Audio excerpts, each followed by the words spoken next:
researcher on a chat show where I got to meet Buzz Aldrin, who is one of the first men in space, and he was talking about how amazing it was going into space, walking in space, seeing the Earth from beyond, from out in space.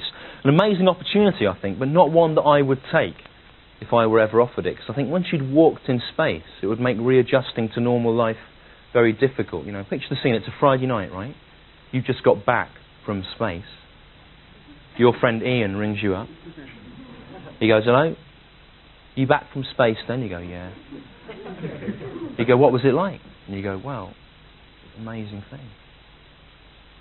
And Ian would go, right, anyway, look. A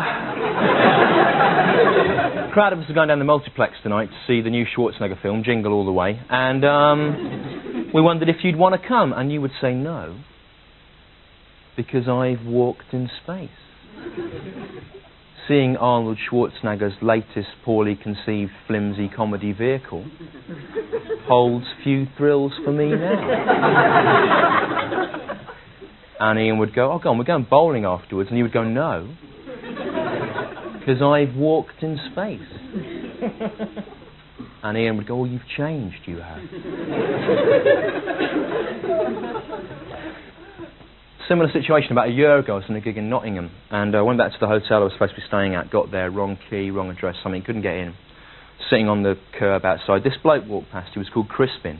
He'd been at the gig, and he said, you can come and stay at my place. I've got a spare bed, spare room, no problem. So I went back there, but he'd lied. All he'd got right was a mattress on the floor in the room, with no sheets, just like one of those Parker coats with like the furry hoods laid over it.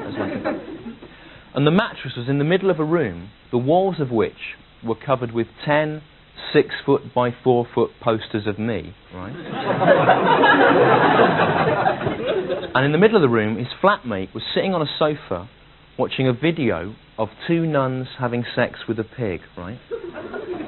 Or actually, in retrospect, I assume they were actresses, unless there's some really weird Catholic spin-off somewhere, I don't know. But now, I didn't want to have to watch that, but I was a guest, so I had to sit through it, obviously. And I was glad that I did, because it's interesting to see how they achieved this. They had to put like sacking over the woman's back because of the trotters, and you can imagine. But like, then I was thinking, what would you do if you'd had sex with a pig? You'd have 2 options for your life. One would be to go, oh my God, I've had sex with a pig. I've transgressed every known moral, social and physical boundary. I'm just going to become a sort of drug addict and just kill myself, that's it. That's one option. Second option is to go, I've had sex with a pig. I've transgressed every known moral, physical and social boundary. Come and have a go if you think you're hard enough.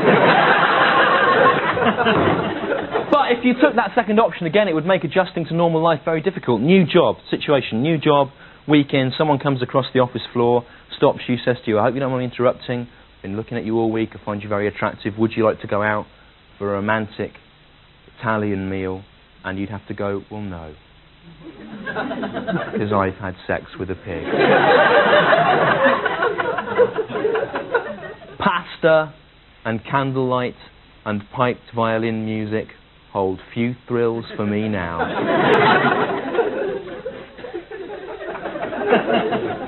Last summer I went on holiday to the States, and I got a Greyhound bus up from Tucson, Arizona, near the Mexican border, right up to Las Vegas. And it was night time, and we were going through this stretch of desert they call the Painted Desert. And the moon was out, casting these really amazing shadows off all these big rocks there. And everyone on the bus, even like local people that had made the journey hundreds of times, they were all looking out really amazed. They'd never seen the landscape look that beautiful. Everyone was entranced by it. Except for 2 people, a man and a woman, in the seat in front of me. They weren't a couple, they were just sitting adjacent to each other. And they were both just bored by it, just reading and stuff. Finally, the woman couldn't stand it anymore, and she turned to the man. And she said to him, look, I hope you don't mind me interrupting, but everyone else on this bus tonight is really freaked out by this scenery. But you just seem bored by it. So, what is your excuse? And he turned to her and he said, well, you see, I've walked in space. I've seen the lunar landscape. This is nothing to me. Then he, in turn, he couldn't stand it any longer, and he turned to her. And he said, but I notice you, similarly, you seem like bored by this whole natural spectacle.